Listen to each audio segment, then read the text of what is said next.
Hi everyone, it's your boy Zach, and this is a little weird because usually I review these Star Trek Discovery episodes at like 3 in the morning, but in this one I just fell asleep in the middle of it, and then I woke up and I go, what happened? But that's not really a knock against the episode. It was even later. It was like 3, and I was still watching it. But anyway, this is the review for season 2, episode 9 of Star Trek Discovery, called Project Daedalus. And this one was actually pretty good. It gets really emotional at the end. In fact, they actually, usually at the end, they just do the real jaunty, musical theme for the show, which I love. And this one, it was just a black screen and silence. So this one is, it's kind of funny. This show started as a feature film budget, on TV, which is crazy, and now it is a very clearly a TV budget. In fact, I highly suspect, although I mean, it works in with the season 2 storyline quite well, especially when you learn the revelations of Section 31's plan, and this whole review is going to be spoilers, but I kept suspecting, did they write Ariam out because it's expensive and time consuming to apply her makeup for all of the scenes? So Ariam is the robot girl person that's been in since season 1. I actually thought that Ariam was a man for several episodes into season 2, until you just get like a couple of little close-ups. So Ariam is a robot-faced cyborg that I thought was a robot man for like every episode. And I was watching Mecha Random 42's review of it, and she describes it very well. Ariam is barely a character. I can remember like usually they just cut to her when, first of all, they rarely ever cut to her. She's just kind of in the background. They have some what I'll call weirdo crew members that are just like, hey, this is a sci-fi show. So they have a character with a giant bug head who doesn't do anything. They have a gigantic, it's supposedly a helmet. There's another character that looked like a robot or a cyborg, but it's a navigation helmet, but it's huge and it's kind of stupid looking in a fun way. It looks like one of the DJs from Dead Mouse or something like that. So they had like these three, just kind of like, oh, okay, whatever, sci-fi. And Ariam was one of them. And I mean, like I said, to describe her as a character from season 1, at least I've watched like half of season 1. I think she had like 2 or 3 lines, and they were literally just like little update lines, like shields down or something like that. So this one was weird because they didn't like grow her as a character. She just came out of nowhere to have an entire episode, which is fine because it works. So we start off and we actually get to see the actress under the makeup, and it's a like a her and her fiance are sending a message on whatever space Facebook or whatever they're doing, and we've been seeing a little subplot where Ariam is compromised. Her eyes will flash red and her head will twitch, and then she'll do something sketchy that nobody notices, and then it'll turn off and she'll go back to her regular self. So there have been some yeah, it's fairly complicated, but the last episode, Ash Tyler was confined to quarters. I always laugh at confined quarters. It's literally being grounded for adults. Like, I always like, can I watch TV? No, you can't watch TV. What about training videos? Well, yeah, you're still a Starfleet. Yes, you can watch training videos. But they suspected him of transferring a ton of data. And then we found out, it was, I mean, it wasn't a surprise. It was, you knew it, but the crew didn't know it. So they're going to Section 31's clubhouse in space, and they have to get through a minefield. So this one was directed by Jonathan Frakes. So it's more like old school, straight down the middle. There aren't a lot of like this camera zooming around, and it's pretty basic. I know basic is used as a insult nowadays, but basic is fine. Most things are basic. So they have Admiral Cornwell. she cornwalls well. Let's just say that. I like this character. Um, so they've basically been ordered to not do something, I forget what, and then they're fugitives, so they go to Section 31 and they have to get through a minefield. I've got to say, I don't like changing starships into fighters, like where they're banking and weaving and making all these. No, it's like a battleship. A battleship doesn't turn on a dime. I mean, the classic thing is, Star Trek II, The Wrath of Khan, where they're using the nebula to hide themselves, and they're using, the hiding behind moons and all this. Like, I feel like when they're like evasive maneuver, blah. It's like no, that doesn't work. Also, what are shields? I get very frustrated with shields. Shields deplete so quickly in every scene which are ever used. I just feel like, why even have them? Why not just have like a reactive armor like tanks have? Reactive armor is literally armor that has an explosive in it, so when it gets an impact, it blows outward to negate the kinetic energy of the incoming projectile. It's just like, I just feel like I've got a sci-fi idea. I do comics, and one of the things is that you have a ship, and then you literally just attract a bunch of asteroids and space debris, and you kind of form this non-connecting shell around your ship, but it's connected enough with energy, whatever, that when you go really quickly, it'll stay in a form around you. But I just get so frustrated with shields. Like, they're all okay. Shields up, one tiny little thing. Shields are 67%. This reminds me of like a cell phone battery when it needs to be replaced. You charge it, and it's like an hour and a half later. You're like, what? It's 13%.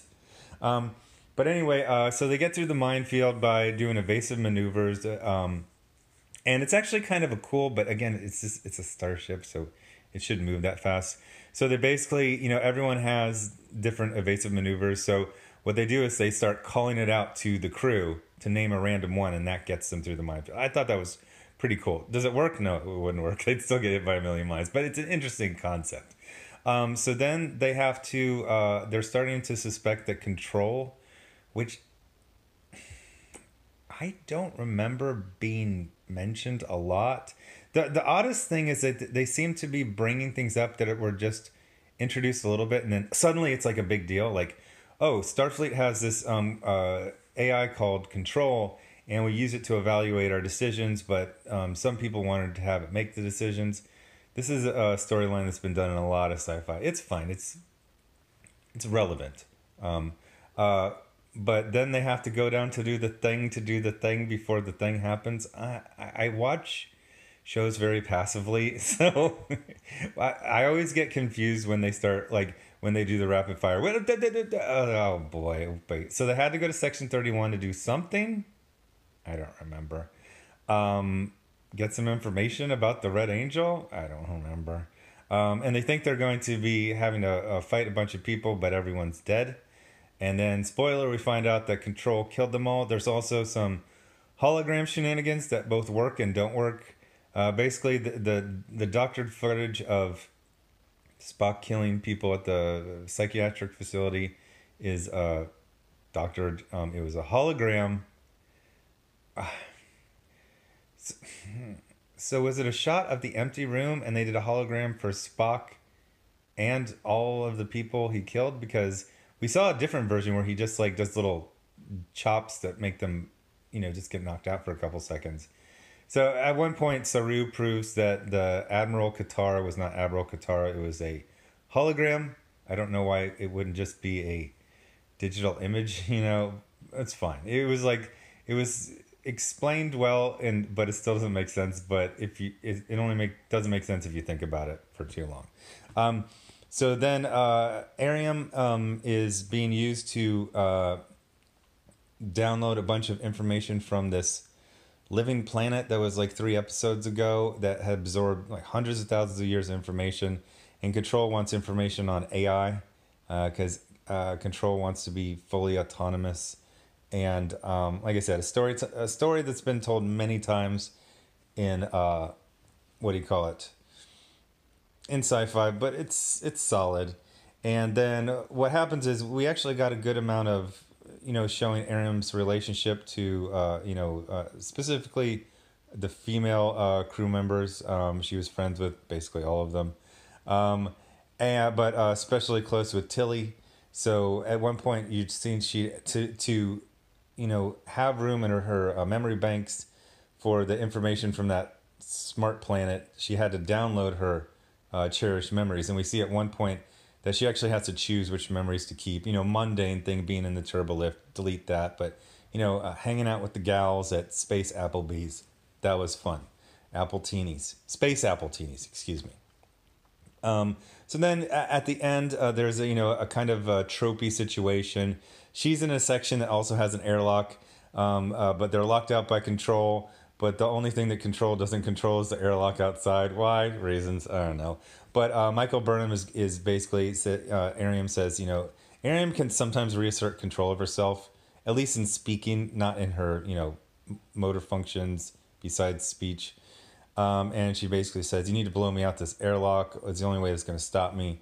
And then Michael's trying to, I gotta say, man, like I'm halfway through season 1, and I've seen all the episodes of season 2, and Michael Burnham as Mary Sue, I just don't buy it at all. She has all the typical experiences and traits of regular heroes. She's wrong, she makes mistakes, she gets beat up, she gets trounced. Like, she's not Mary Sueing it through. Like, she gets folded in this thing. She gets, thrown around. And then she has to make a decision, and she actually just chooses not to do it, and then she's just ordered to do it by basically everyone. And then she does it, but yeah, I'm not buying her as a Mary Sue. Okay, so they got the new Spock, and I really like this Spock. I like it. Obviously you had Leonard Nimoy creating it, and then Andre Gazebo? What's the name of the guy from the movies? Whatever, I just made up a name. He's good, but he's doing that thing where he's doing... it's kind of like Kenobi. It's like a little bit of an impersonation and impression, but also making it your own character. Whereas this one, I think his name is Edward Peck. This is a pure reimagining. He's not trying to look like Leonard Nimoy. He's not what do you call it? Inflections and he has his own interpretation, and I like it. Some of the stuff is a little hammy. It's like, hey, do you remember their multi-level chess they play? Oh, he's talking about emotions. Oh, he hit something. Oh, he has emotions sometimes. It's like, okay. But other times they just show him talking to people and kind of challenging people. It's this thing of, other people get hemmed up around emotions. And they used to do the thing where it's like a Vulcan doesn't have logic or doesn't have emotions and thinks emotions are crazy or silly. But this one's more interesting. It's like he understands emotions, but he tries to stand outside of the emotional sphere. So when he talks to people, he can kind of break down what's wrong with them because I see what's happening. He's that, mechanic who's,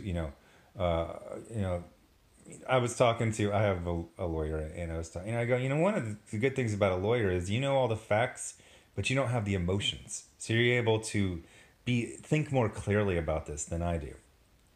And it's kind of like that. It's kind of like he's a space lawyer. Like when everyone's getting all wrapped up in their, I want to do good, but I got this relationship and I got my own, neuroses. He's just like, you're doing this because of this, and you just got mad because I said that because it's true. Which is a really interesting reinterpret. And he looks cool. He has his own like way of standing, and he's very clearly his own Spock. So I like that a lot.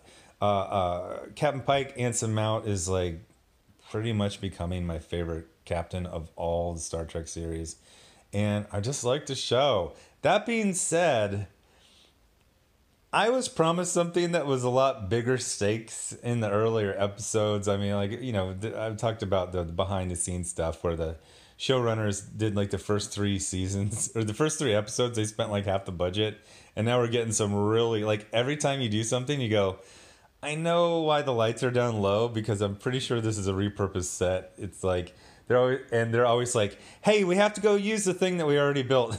You know what I mean? Like, "Hey, remember those suits that we had from 6 episodes? We're using those again." Hey, here's a shuttlecraft, but it's a different shuttlecraft, and the only thing different is like a different paint job because it's obviously the same prop. But I really, really like it. That being said, no pun intended, Star Trek Discovery has come back to Earth in terms of like budget and tone. This all seems very moderate. So I guess the biggest question right now is who is the Red Angel? The Red Angel in the close-ups seems to be a woman, at least from like the body proportions. So I mean, you got Arium, you got Spock's foster mother, obviously you got Michael Burnham. I'm thinking it's gonna be some weird thing where it's gonna be like Arium's body with someone else's control spirit, something in it. That would be my guess. Before would have been Spock's mom. Then obviously the obvious one is Michael Burnham from the future, an alternate timeline or something.